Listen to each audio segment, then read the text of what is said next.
আল্লাহ পাক রব্বুল আলামিন বললেন ইয়া আইয়ুহাল্লাযীনা আমানু তাকুল্লাহা ওয়া কুনু মা'আস সাদিকিন।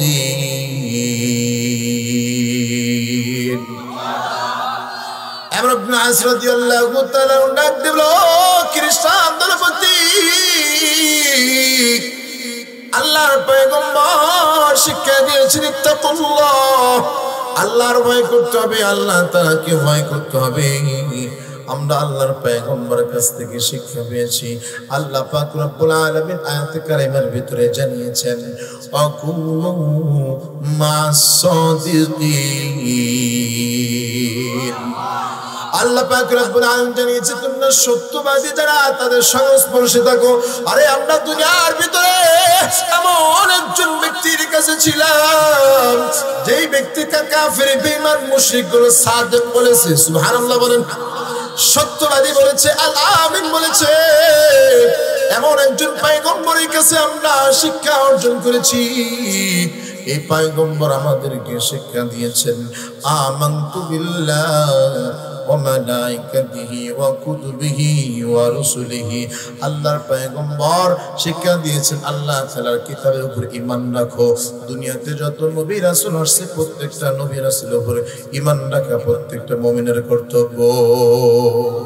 আরে এমন জঘন্য কাজ আমরা কিভাবে করব যে এই মূর্তির নাক ভাঙবো? সে তো আল্লাহর নবীর একজন, সে তো আল্লাহর একজন নবী ছিল।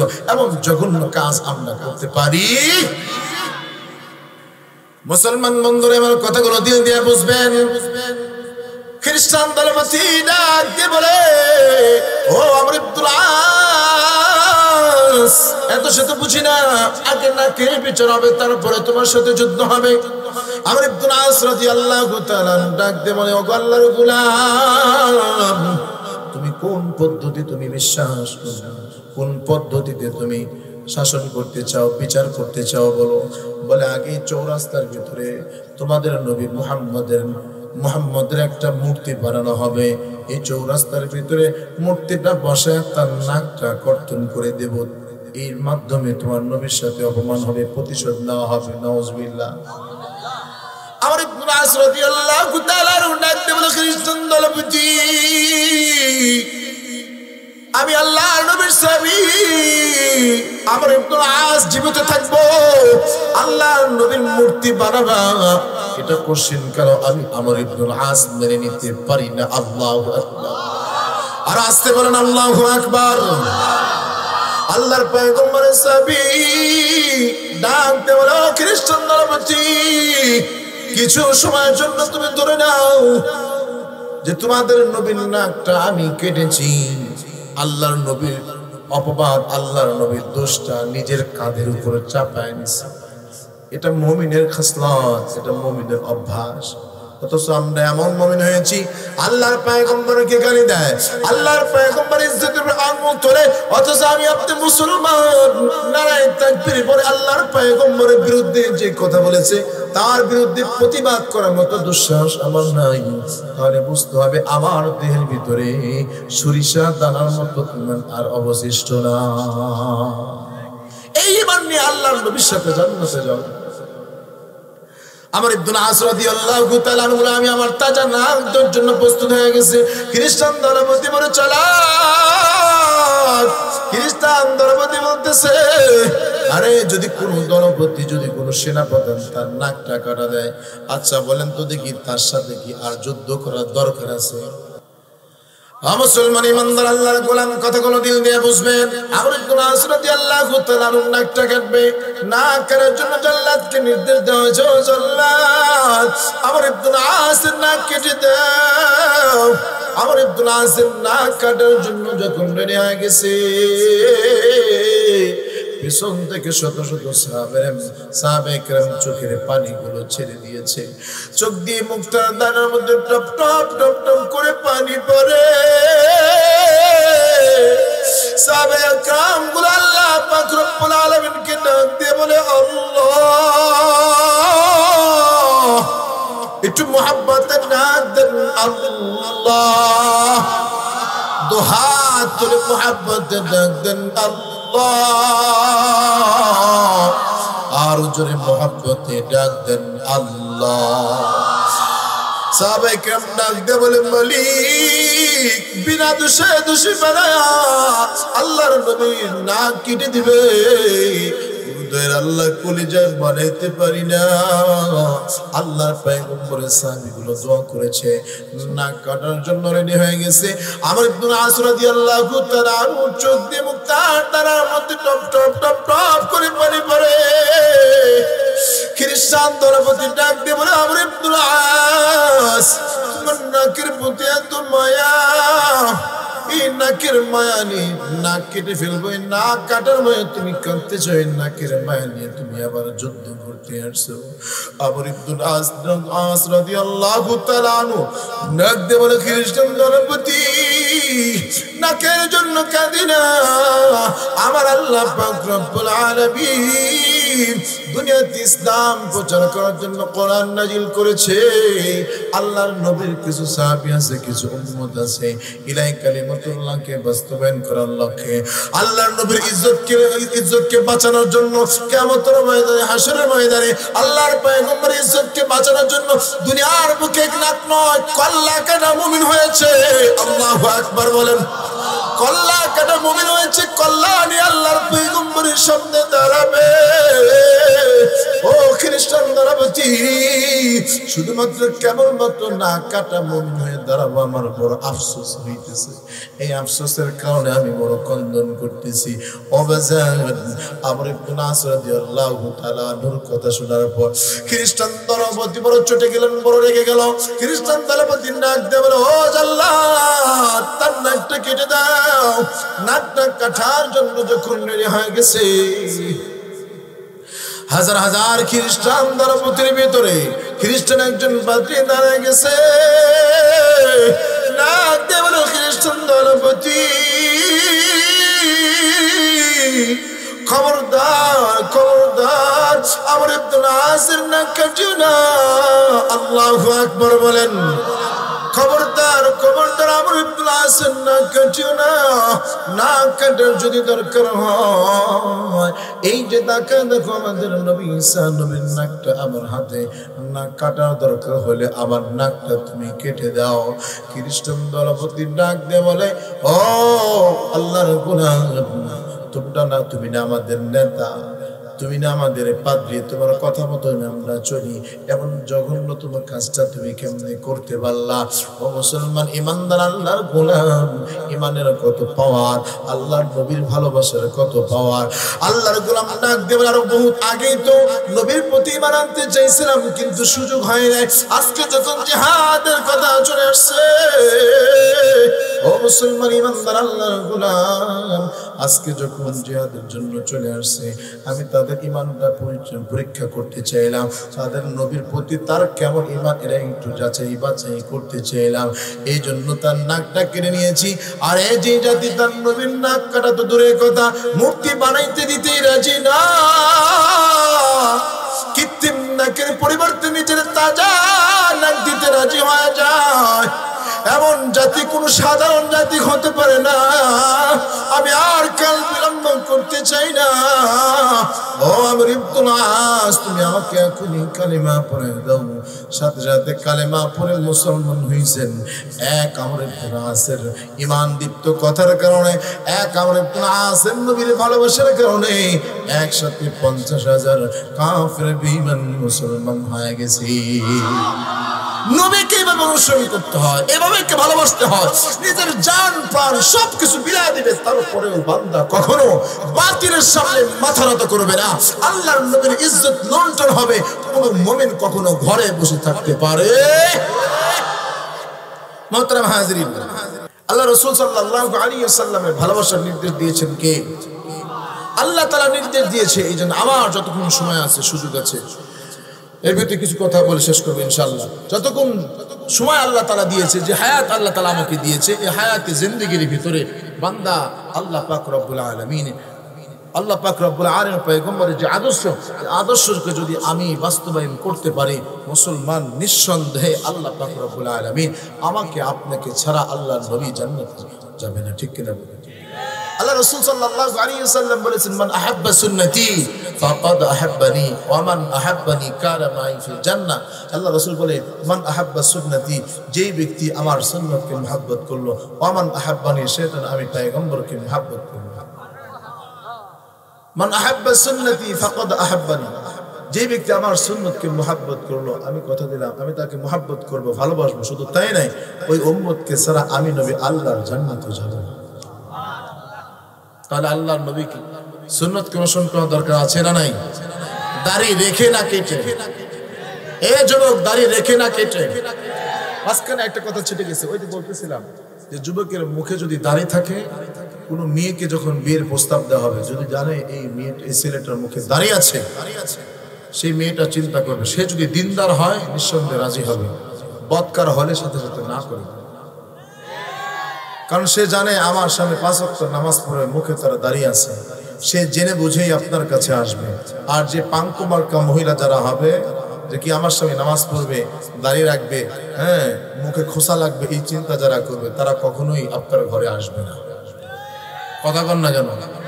একটা কথায় কথা মনে হয় না বললে পারি না, একটা কথা বলেই ফেলি।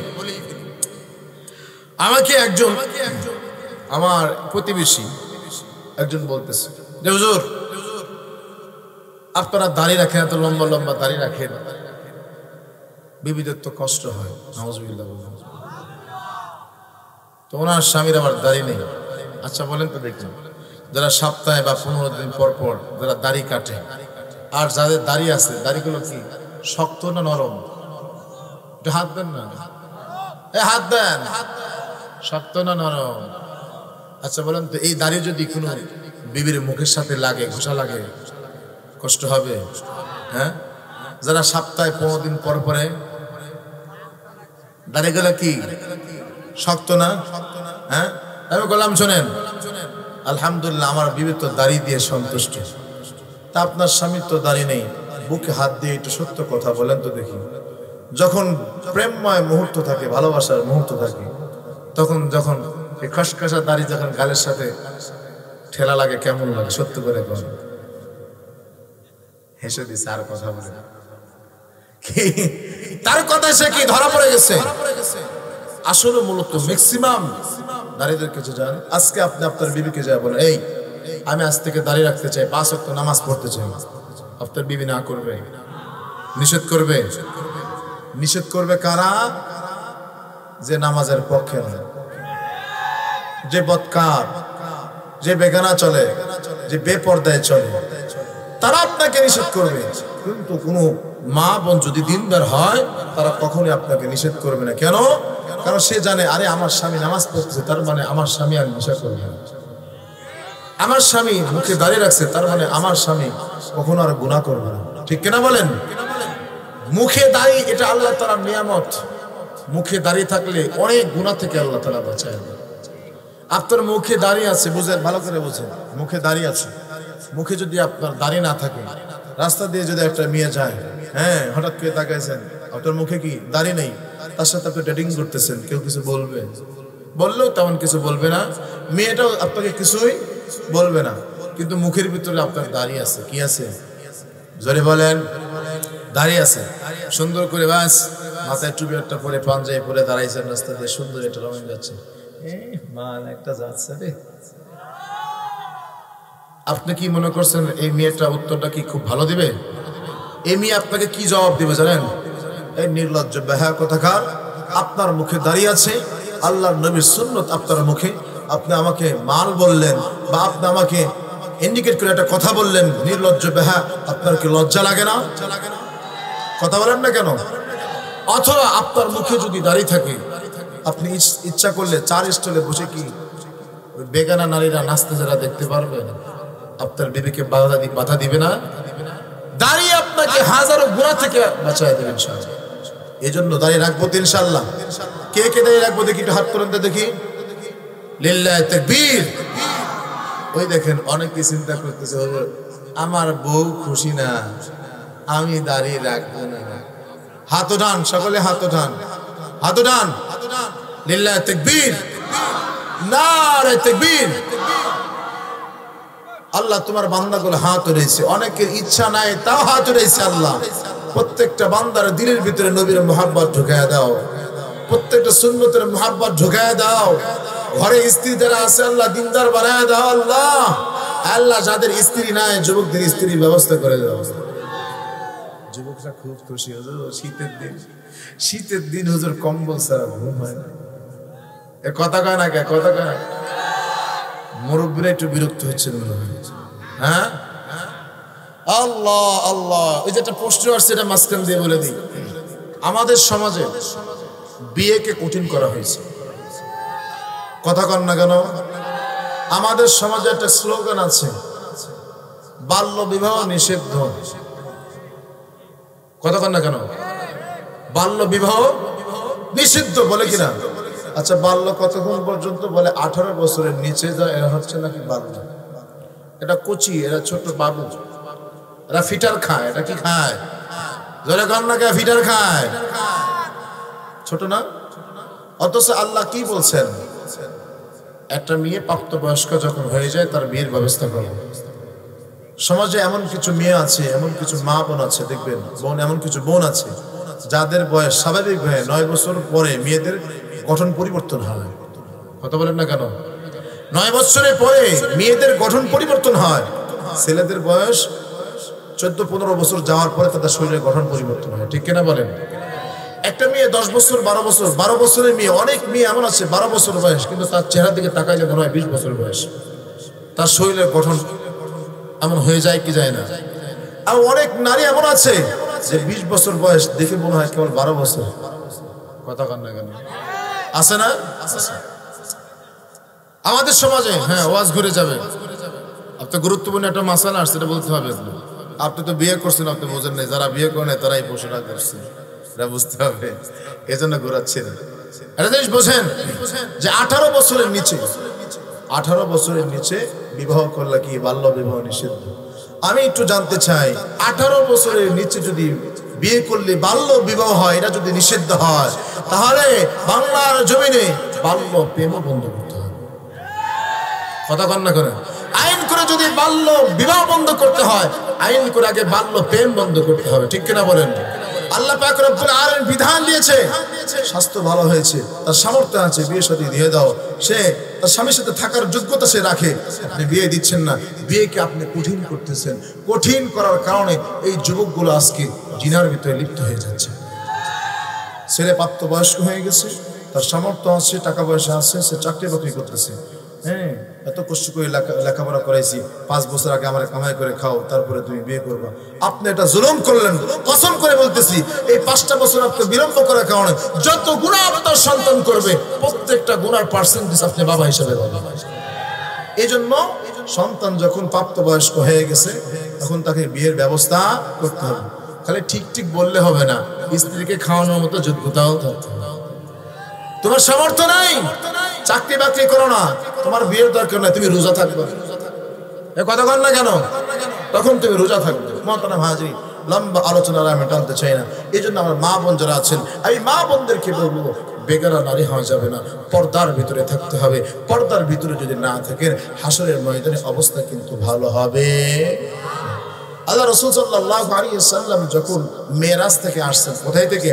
মেরাজ থেকে আসার পরে আল্লাহর পয়গম্বর সাল্লাল্লাহু আলাইহি ওয়াসাল্লামের বাসায় তার একজন কন্যা ছিল, ফাতেমা জোহরা রাদিয়াল্লাহু তাআলা আনহা। হযরত ফাতেমা রাদিয়াল্লাহু তাআলা আনহা তার স্বামীকে বলতেছে, স্বামী আমার অনেক দিন হয়ে গেল বাবাকে দেখি না, একটু বাবাকে দেখতে যাইতে চাই, চলো বাবাকে একটু দেখে আসি।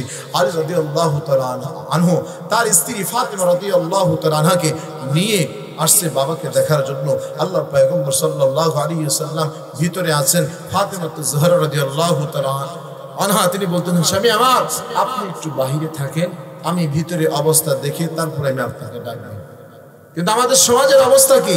বাস ভিতরে ভাবি আছে আর বোন আছে, দেখা লেখা নাই, বাস সালাম দেখ আর না দেখ সোজা ভিতরে ঢুকে চলে যায়। কথা কন না কেন? এটা হারাম, এটা নিষিদ্ধ। কারণ ভিতরে একটা মহিলা, তার গায়ে ওড়না নাও থাকতে পারে, এমন অবস্থা আপনি তাকে দেখেছেন, আপনার গুনাহ হবে। এই জন্য শিক্ষা দিয়েছে, আগে আমি বাইরে যাই, দেখি আগে ভিতরে অবস্থা কি, তারপরে আপনি ভিতরে যান। মুসলমান বন্ধুরা আমার কথাগুলো দিল দিয়ে বুঝবেন। আমি মাত্র একটি পয়েন্ট আলোচনা করে আমি আমার আলোচনার ইতি জানতে চাই। আল্লাহর পয়গম্বর তার কন্যা ফাতিমা জোহরা রাদিয়াল্লাহু তাআলা আনহা তিনি ঘরের ভিতরে যখন প্রবেশ করলেন, তাকে দেখি আল্লাহর পয়গম্বর ডুকরে ডুকরে কাঁদতেছে। এই অবস্থা দেখে ডাক দিয়ে বলে, বাবা মা আপনি খন্দন করতেছেন কেন? আপনার কি আমার মায়ের কথা মনে পড়েছে? আল্লাহর পয়গম্বর চোখের পানি ছেড়ে দিয়েছে, বলেন না মা তোমার মায়ের কথা মনে পড়ে নাই। ডাক দিয়ে বলে, আপনার দাদাকে হারাইছেন, আপনি আপনার চাচাকে হারাইছেন, চাচার কথা বুঝে আপনার মনে পড়েছে। বলে না না না, তোমার মায়ের কথা মনে পড়ে নাই, আমার চাচার কথাও মনে পড়ে নাই।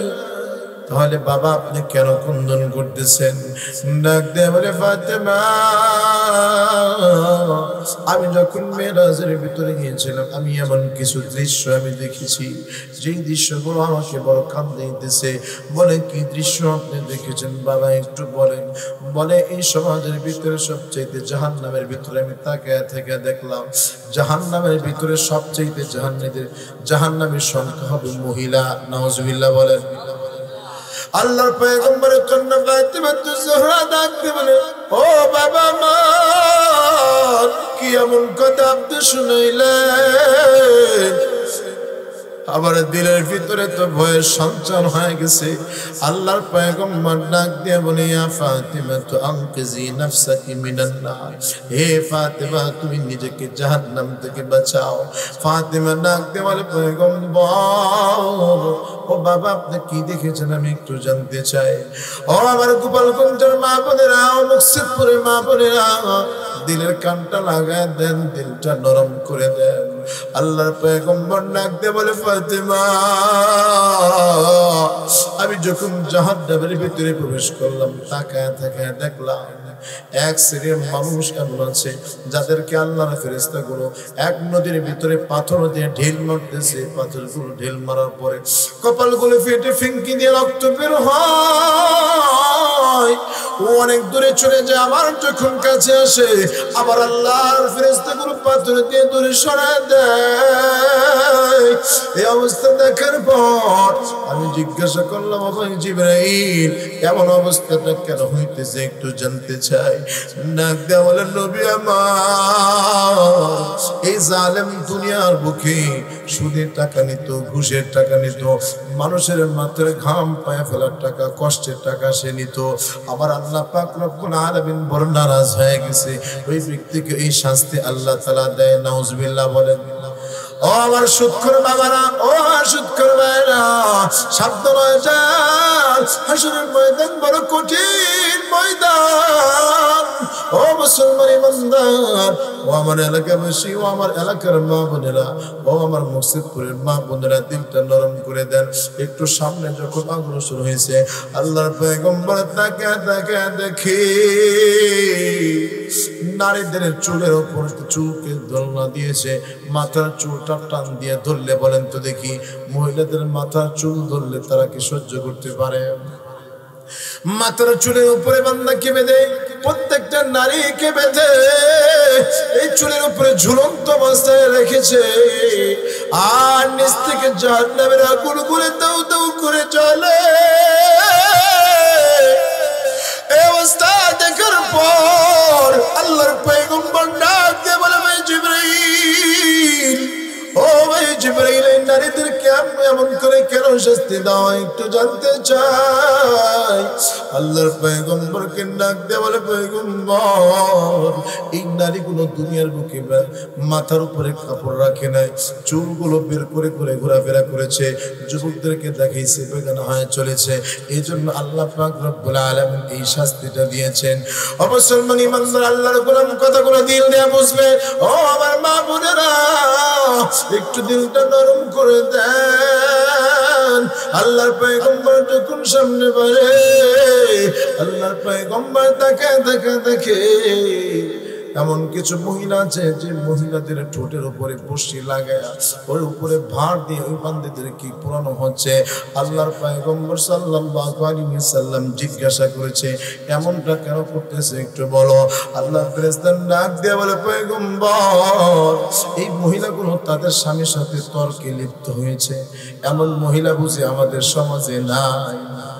আমাদের মা বোনরা বুঝে স্বামীর সাথে তর্ক করে না, বলে শ্বশুরের সাথে তর্ক করেছে, ননদের সাথে খারাপ আচরণ করেছে, প্রতিবেশীকে জবান দিয়ে কষ্ট দিয়েছে। স্বামী যদি একটা কথা বলে অবাধ্য হয়ে 5টা কথার জবাব দেয়। কথা বলেন না কেন? নাক দিয়ে বলে পয়গম্বর শাস্তি স্বরূপ তাদের ঠোঁটের উপরে আঙ্গার লাগানো হয়েছে, এই জন্য তাদেরকে ঝোলায় এইভাবে শাস্তি তাদেরকে জাহান্নামের ভিতরে দেওয়া হয়। নাক দিয়ে বলে পয়গম্বর চলেন না একটু সামনে যাই। সামনে বাড়তেছে, আর একটু সামনে যখন বাড়ছে তাকায় দেখে মহিলাদের স্তনের উপরে বসি বাঁধা ঝোলায় রাখছে। মহিলাদের শরীরের ভিতরে সবচেয়ে স্পর্শকাতর জায়গা স্তনের উপরে যখন বসে বিদায় ঝুলন্ত অবস্থায় রাখছে। এই অবস্থা দেখার পর পয়গম্বর ডাক দিয়ে বলবে জিবরাইল এমন কষ্টদায়ক শাস্তি তাদেরকে কেন দেওয়া হয়? ডাক দিয়ে বলে পয়গম্বর দুনিয়ার বুকে এরা বুক উঁচা করে করে ঘোরাফেরা করেছে, বান্দাগুলো কাপড় পরেছে, কিন্তু তারপরে তাদের বুকের অবস্থা বোঝা গিয়েছে। কথা বলেন না কেন? আমাদের সমাজে অনেক মা যেমন আছে কাপড় পরে, কিন্তু তারপরেও তার শরীরের অঙ্গ প্রত্যঙ্গ বোঝা যায় কি যায় না? শুধু তাই নয়, বোরকা পরে টাইট ফিটিং এমন বোরকা পরে, বোরকা পরা ছাড়া স্বাভাবিকভাবে যেমন দেখা যায়, বোরকা পরার কারণে আরো বেশি টাইট ফিটিং আরো আকর্ষণীয় হয়। কথা বল না কেন? এই জন্য বোরকা পড়তে হবে, ধুলা ডালা যাতে কোনো পুরুষদের নজর না পড়ে। দুনিয়ার বুকে এই গুনাহগুলো করার কারণে আল্লাহ পাক রব্বুল আলামিন তাদেরকে এই আযাব দিচ্ছে। আমি আল্লাহ আলোচনা করতে চাই না, আমি আমার মা বোনদেরকে বলতে চাই, ও মা দুনিয়ার বুকে একটু গাছের চূড়াটা লাগাও, খড়ি দিয়ে একটু আগুনটা জ্বালাও, আগুনের ভিতরে হাতটা ঢুকায় তুমি দেখো দুনিয়ার আগুন যদি তুমি সহ্য করতে পারো তাহলে মা তুমি বেগানা নারী হয়ে চলো। তুমি যদি দুনিয়ার আগুন সহ্য করতে পারো তাহলে তুমি বেপর্দা হয়ে চলো। এই জন্য বাবা যারা আছেন এরা মেয়েদেরকে পর্দায় রাখবেন, ভাই যারা আছেন ছোট বোনদেরকে নির্দেশ করবেন বোরকা কিনে দিবেন। আল্লাহর পয়গম্বর বলে যারা দুনিয়া থেকে একটু সংযত হয়ে আসবে, শিরক মুক্ত ইবাদত নিয়ে যারা আসবে, কিয়ামতের ময়দানে আমি পয়গম্বর ওই উম্মতকে সুপারিশ করে করে আল্লাহ তাআলা জান্নাতে ঢুকায় দেব। অনেক রাত হয়ে গেছে, ছেড়ে দিই না? অনেক রাত হয়েছে না? 12টা বেজে গেছে। হ্যাঁ, রাত অনেক হয়ে গেছে। হ্যাঁ, না না দেখেন ভাই, আপনাদের তো একদিন, আমার তো প্রত্যেক দিন। আমার ভাঙ্গা গলা, আজকে শরীরের অবস্থা খুব খারাপ, কিন্তু তারপরেও আপনাদের মহব্বতে ভালোবাসা হয়েছে। 10 মিনিট সর্বোচ্চ, হ্যাঁ ইনশাল্লাহ 10 মিনিটের ভিতরে শেষ। আর কোনো আবদার চলবে? প্রত্যেকটা মানুষ দুনিয়াতে চায় সে শান শওকত হিসেবে চলবে, ঠিক কিনা? আল্লাহর পয়গম্বর সাল্লাল্লাহু আলাইহি ওয়াসাল্লাম একটা কথা বলেছেন, সে কথাটা হলো এই যে আলী, আমি তোমাকে এখানে শোয়া রেখে গেলাম, তোমার সাথে আমার সাক্ষাৎ হবে মদিনায়। আসতে বলেন, কথা মনে হয় বোঝেন না। জানি তোমাকে আমি এখানে ঘুম পড়ায় রেখে গেলাম, তোমার সাথে আমার সাক্ষাৎ হবে কোথায়? জোরে বলেন। একটা মাত্র কথাই বলছে। আলী রাদিয়াল্লাহু তাআলা আনহু যুবকদের ভিতরে সর্বপ্রথম তিনি মুসলমান হয়েছেন, কিশোরদের ভিতরে সর্বপ্রথম তিনি মুসলমান হয়েছেন। এই আলী রাদিয়াল্লাহু তাআলা আনহু তিনি দেখেছেন কাফের বেঈমানরা পর্যন্ত আল্লাহর নবীকে সাদিক বলে উপাধি দিয়েছেন, সত্যবাদী বলেছেন। আল্লাহর নবী মিথ্যা বলতেই পারে না। আল্লাহর নবী যেহেতু বলেছে মদিনায় সাক্ষাৎ হবে, অতএব আমার সাক্ষাৎ মদিনায় হবে। যতই কাফের বেঈমান মুশরিকরা চক্রান্ত করুক না কেন, মক্কায় আমার মরণ হবে না, মদিনায় আল্লাহর নবীর সাথে আমার সাক্ষাৎ হবে। এই বিশ্বাস থাকার কারণে আল্লাহর বান্দা নিশ্চিন্তে ঘুমিয়েছে, ঘুমের ভিতরে কোনো ব্যাঘাত ঘটে নাই, বান্দার কলিজার ভিতরে কোনো ভয় থাকে নাই। কেন? নবী বলেছে মদিনায় সাক্ষাৎ হবে। আর জোরে বলেন সুবহানাল্লাহ। আপনারাও যদি আলী রাদিয়াল্লাহু তাআলা আনহুর কথা, তার কথা অনুসরণ করতে চান, আল্লাহর নবীর সুন্নাত তরিকা যদি চলেন, আল্লাহর নবী বলছেন মান আহাব্বা সুন্নতি ফাকাদ আহাব্বানি ওয়া মান আহাব্বানি কানা মাই ফিল জান্নাহ। যে সুন্নাত তরিকা যদি চলেন, আল্লাহর নবী আপনাকে ভালোবাসবে, আর এই উম্মতকে ছাড়া আল্লাহর নবী আল্লাহর জান্নাতে যাবে না। আর জোরে বলেন সুবহানাল্লাহ। এই জন্য কি করতে হবে? আমার জীবনটা যেন, আমার চলাটা যেন আল্লাহ রাসূল সাল্লাল্লাহু আলাইহি ওয়াসাল্লামের জীবনের চলার মতো হয়। ও মুসলমান, আল্লাহর পয়গম্বর সাল্লাল্লাহু আলাইহি ওয়াসাল্লাম আমাকে আপনাকে কত ভালোবাসেন। হাসরের ময়দানে প্রত্যেকটা মানুষ নফসি নফসি বলবে। আদম শফিউল্লাহ নফসি নফসি, নূহ নজিহুল্লাহ নফসি নফসি, ইব্রাহিম খলিলুল্লাহ নফসি নফসি, ঈসা রূহুল্লাহ নফসি নফসি। একজন মাত্র পয়গম্বর হাসরের ময়দানে বলবে উম্মতি উম্মতি উম্মতি উম্মতি। আমরা আপনার পয়গম্বর বলবে উম্মতের প্রতি আল্লাহর পয়গম্বর এত মায়া। আল্লাহ পাক রব্বুল আলামিন হাসরের ময়দানে একটা চেয়ার দিবে, যে চেয়ারটার নাম হলো মাকামে মাহমুদ। আল্লাহ পাক রব্বুল আলামিন বলবে পয়গম্বর আপনি এই চেয়ারে একটু বসেন। আল্লাহর পয়গম্বর সাল্লাল্লাহু আলাইহি ওয়াসাল্লাম শুধুমাত্র আল্লাহ তাআলার নির্দেশ পালন করার জন্য ডান হাতটা রাখবে, রাখার পরে আর কোনো কথা না। আল্লাহর পয়গম্বরকে নির্দেশ করে পয়গম্বর বসেন, বলেন না আল্লাহ না, আমি যদি মাকামে মাহমুদে বসি, আমার উম্মত যদি জাহান্নামের ভিতরে যায়, এই উম্মতকে বাঁচাবে কে? উম্মতকে বাঁচাবে কে? সেই নবীকে ভুলে থাকো যুবক। ও বাবা, এই নবীকে কেমনে ভুলে থাকো? যে নবী এক সেকেন্ডের জন্য মদিনা থেকে বিদায় হয়েছে, মদিনা থেকে চলে গেছে, আজ মদিনায় শুয়ে আছে। আল্লাহ নবী উম্মতি উম্মতি বলে কাঁদে, হাসরের ময়দানে উম্মতি উম্মতি বলে কাঁদতেছে। কাঁদবে, আল্লাহর ফেরেশতা জিবরাইল আলাইহিস সালাতু ওয়াস সালাম ডাক দিয়ে বলবে আল্লাহ আমার পয়গম্বর তো উম্মতি উম্মতি বলে কাঁদতেছে। আল্লাহ পাক রব্বুল আলামিন সান্ত্বনা দেওয়ার জন্য আল্লাহর পয়গম্বর সাল্লাল্লাহু আলাইহি সাল্লামের অর্ধেক উম্মতকে মাফ করে দিবে। সুবহানাল্লাহ, আরো জোরে বলেন সুবহানাল্লাহ। আরে উম্মতের কত মায়া।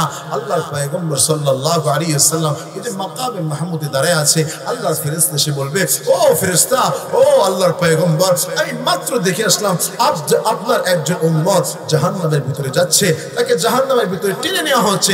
আল্লাহর পয়গম্বর তোরা উম্মতের কাছে চলে যাবে, উম্মতকে ধরবে, তাপ করে ধরার পরে বলবে ও ফেরেশতা দাঁড়াও, কেন আমার উম্মতকে তুমি জাহান্নামের ভিতরে নিয়ে যাও? ডাক দিয়ে বলবে পয়গম্বর আপনার উম্মতের আমলনামা বড় ভারী হয়নি, পাতলা হয়ে গেছে, জাহান্নাম তার সার্টিফিকেট হয়ে গেছে, এই জন্য জাহান্নামের ভিতরে নিয়ে যাই। আল্লাহ পাক রব্বুল আলামিন পয়গম্বর বলবে আমি একটু তোর আমলনামাটা দেখতে চাই। আমলনামাটা দেখবে, বলবে আমার উম্মতের আমলনামাটা আরেকবার মাপা হোক, আমি একটু সচক্ষে দেখতে চাই। একটা চিরকুট দিয়ে দিবে, সাথে সাথে তার আমলনামা ভারী হয়ে যাবে। ও মুসলমান ইমানদার আল্লাহর গোলাম, বলতেছিলাম আল্লাহর পয়গম্বর যখন আরশে আজিমের নিচে উম্মতি উম্মতি বলে কাঁদবে, আল্লাহর ফেরেশতা জিবরাইল আলাইহিস সালাতু ওয়াস সালাম বলবে ও আল্লাহ তোমার পয়গম্বর ক্রন্দন করতেছে, কিভাবে থামাবো? ডাক দিয়ে বলবে ও জিবরাইল যাও আমার পয়গম্বরকে বলো আমি তার সকল উম্মতের ভিতরে অর্ধেক উম্মতকে বিদায় হিসেবে মাফ করে দিলাম। উম্মতকে যখন এই কথাটা শুনবে, বলেন তো দেখি কথাটা কি সুসংবাদ না? আল্লাহর পয়গম্বরের কাছে বলবে, বলার পর আল্লাহর পয়গম্বর আরো হাউমাউ করে কাঁদতে থাকবে। কেন কাঁদবে জানেন? দেখবেন এলাকার ভিতরে ছোট মানুষ, বাচ্চা 6 মাস বা 1 বছরের বাচ্চা, ছোট বাচ্চা যখন ক্রন্দন করে, মায়ের হাতে অনেক কাজ আছে, থাল বাসন সবকিছু পড়ে আছে, ধুইতে হবে।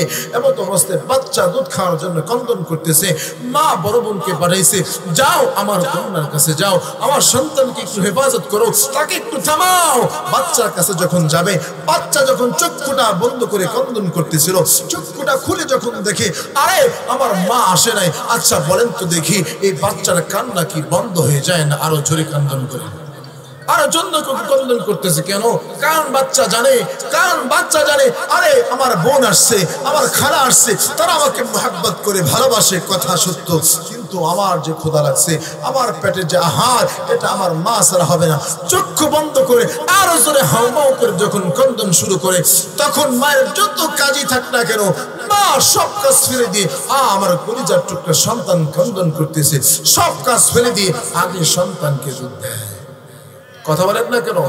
ঠিক হাসরের ময়দানে আল্লাহর নবী চোখের পানি ছেড়ে দিয়ে উম্মতি উম্মতি বলে যখন কাঁদবে, আল্লাহ পাক রব্বুল আলামিন ফেরেশতা আবার আল্লাহ তাআলার কাছে যাবে। আল্লাহ পাক রব্বুল আলামিন বলবে, ও ফেরেশতা, পয়গম্বর কেন কাঁদে জানো? লিমানিল মুলকুল ইয়াউম লিল্লাহিল ওয়াহিদিল কাহ্হার। আজকে আমার সামনে দাঁড়ানোর মতো দুঃসাহস কারো নাই। আমার পয়গম্বর জানে অর্ধেক উম্মতের গুনাহ মাফ হয়েছে, বাকি অর্ধেক উম্মত এখনো বাকি আছে। মাথা উঠায় ফেলে বাকি উম্মতগুলো জাহান্নামে চলে যাবে। আজকে তো আমি মালিক ছাড়া কোনো মালিক নাই, এই উম্মতকে জাহান্নামে ফেলাইতে চাই না। উম্মতের এত মায়া, যাও যাও আমার পয়গম্বরকে খবর দিয়ে দাও, শিরক মুক্ত ইবাদত করে যারা দুনিয়া থেকে যাররা পর্যন্ত ঈমান নিয়ে আসছে, আমি আল্লাহ পাক রব্বুল আলামিন ওই সকল উম্মতের সকল গুনাহ খাতা মাফ করে জান্নাতে বানায় দেব। সেই নবীকে মানা দরকার আছে না নাই? আছে না নাই? মানবেন তো ইনশাআল্লাহ? আল্লাহ পাক রব্বুল আলামিন আমাদের সেই নবীকে মানার তৌফিক দান করুন। আমিন। ওয়া আখির দাওয়ানা আলহামদুলিল্লাহি রাব্বিল আলামিন।